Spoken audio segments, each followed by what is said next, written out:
This is Gabriel with Watcher DM. I'm Gabriel Watcher. And today I want to just talk briefly about and show you our kind of adventure guide / Kickstarter pitch for Unsealed Spirits. This is a print prototype that I made here at home of the current 16-page version. So I'm just going to walk you through how it works and give you a sense of what's in this adventure / campaign. We made this for the Knave 2E game jam, so it was made for a Knave 2nd edition, and it really kind of takes advantage of that system and kind of the format of those types of games.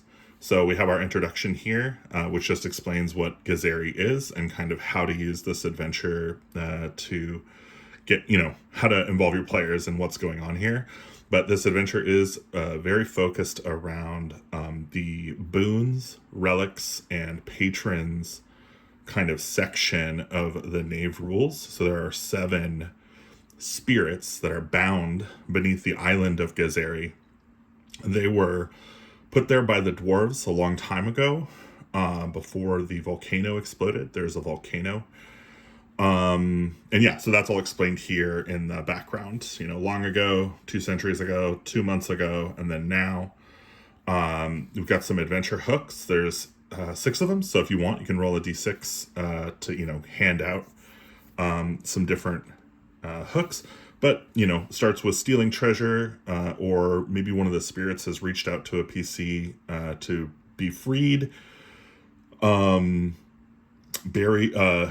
Deliver a bottled demon to Targrasp, buy at a cell. So, the PCs have been sent to basically lock away a demon in a bottle. Prevent eruption. You need to silence 3 of the subterranean spirits before the volcano erupts. Kill Caligo. He's a rogue wizard who's done wrong. Or free all the gods. Just free them all and totally remake the island. By the way, this is actually what we did, and holy smokes, so much fun. We've got a little NPC section here. This is going to be expanded in the Kickstarter version of this adventure. But we've got some pretty fun things. I think they're pretty usable. So like Kylo Caruth, local magistrate, lavish wigs, misses the great city, pays out the town bounty boards. Or like Nortonio the First, lives in Black Beach, self-proclaimed Emperor of Gezeri, currently unhoused, permanently drunk, imperious, magnanimous, regal, and broke. Has a missing cat, offers titles for liquor. So, as you can see, one of the focuses of this adventure has been to pack as much value in kind of every word. So, everything we put in here, we really labored over to make sure it was just what needed to be said. Sea Beastie this is the random encounters for wilderness, and if you're out on the ocean, which there are some hexes for ocean, you might run into the Sea Beastie. Fishermen dare not speak of the creature. Legends claim its heart brings the dead back to life. So like you can see, we're doing some pretty, I think, evocative and kind of out there things. I think pirates say, "Wants your money, not your life." Forest ogre, loves to boast, gamble, and eat people, can't break promises. I don't know. I just love that kind of stuff. We had a really fun time writing this. And I did a lion art. Yay. And my little pirate art, because pirates are great. This is the actual Hex map. The Kickstarter version, I think, is going to come with kind of a larger format version of this, so that the GM has something to work with there. And then all of the hexes are kind of packed into one page here. So again, we're using a really compact bullet style format to drive value, with kind of each section just being punchy and rich, and really trying to just give you all your bang for very little buck. We also put the stat blocks you'll need in place, just in line, so you don't have to go flipping through the book for them. Here we've got our page of 7 sealed spirits. So the format for these is you've got the stat block, should the PCs choose violence. You've got kind of a really brief description. Daystar is a lion serpent with a solar mane. So imagine a lion-headed serpent with a radiating golden mane. He is freed by freeing or killing twice lion, and if he is freed, he burns the rich forest, and mirror mains gain eye beams during sunny weather. So mirror mains are like our displacer beast kind of variant, and he has an eye beam attack that they inherit if he becomes freed during the day.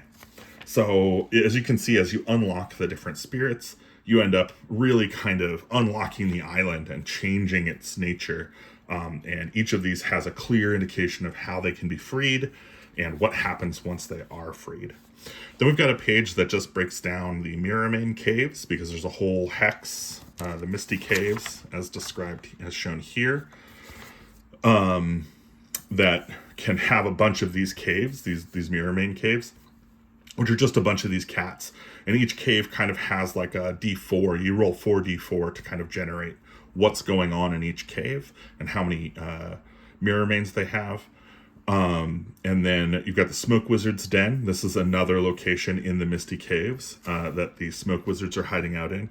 And there's Smoke Weaver hanging out in the corner as he's kind of trapped in there by Caligo, who almost set him free. And then you've got the Zari Ruins. This is kind of the central, like the beginning of the central part of the adventure. So the entrance here, you've got kind of some branching paths, like a loop. The seal chamber goes down into the rest of the spirit prison. The captive idols is kind of where you can talk to the idols if you have the idol tongue, which you can find in the vault. Again, you're going to find, this... Everything on this spread here describes this map. So you have everything you need here to run this floor of the dungeon. And then the random encounters here and delve shifts apply to this and all of the dungeon levels. So then we go into floor 1, where you've got the spirit catcher. This is what prevents the spirits from leaving. Silk Tongue is in this central chamber reading a scroll. He's trapped by its riveting story. Targrasp's treasures are located in these 4 rooms, so the party can move through these and deal with Targrasp, a spirit of death and commerce, who will give them treasures in exchange for different things, like a hand for a hand. That's a good deal, right? Oh, it's only fair. And yeah, he'll give you one of his weird, icky, oily, oozy hands, and he'll just take your hand. And so your party member becomes infused with the Tar Hand relic, the Targrasp, which does some cool stuff. But like one of these is like a golden idol. It's worth like 4,000 coins, and all it requires is your dignity. You just need to tell him that you need it. Super flavorful, very, very fun stuff. And then in the center here is the top floor of High Talon's cage. High Talon is a 6-eyed, barn-sized owl demon who is trapped in there by the webbing from Silk Tongue, a spider spirit with a human face or human head for an abdomen. The burnt stairs here is the way down to the next level. And so you've got the next level where you've got the mirror forest. Twice Lion is trapped here. There's some secret doors on the map here. The ring hallway is another channel by which you can kind of move through this area. And then kind of these 2 side rooms are where Daystar and Stormbloom are. And they're kind of like, I don't know, they're fighting lovers kind of thing. They get at each other relatively often. Although Stormbloom is currently being adored by a thorny pirate, a pirate whose eyes have bloomed into roses, and who has grown spiny thorns all over his skin. Yeah, it's really, really wild stuff. Stormbloom is a rose bloom with swan wings, with like 6 wings all around. It's kind of like a biblically accurate angel. And then floor 3, you've got Targrasp and the Brazer, where Smoke Weaver comes from. And so yeah, these rooms all express the different things there and the different creatures. These are the hand clusters of Targrasp. There's a smoke potion vents in the Brazier room. That's pretty cool.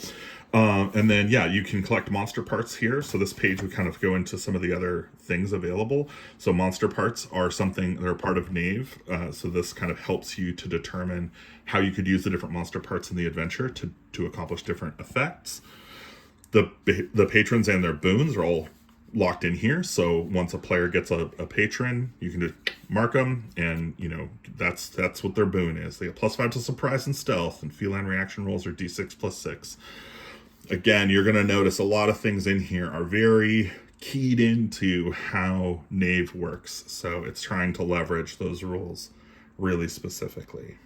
And then on our back, we've got War Unsealed. So if you happen to unseal all of the island's denizens, and the Zari return, and the people of 3 shrines come back from their stone imprisonment, they'll all go to war.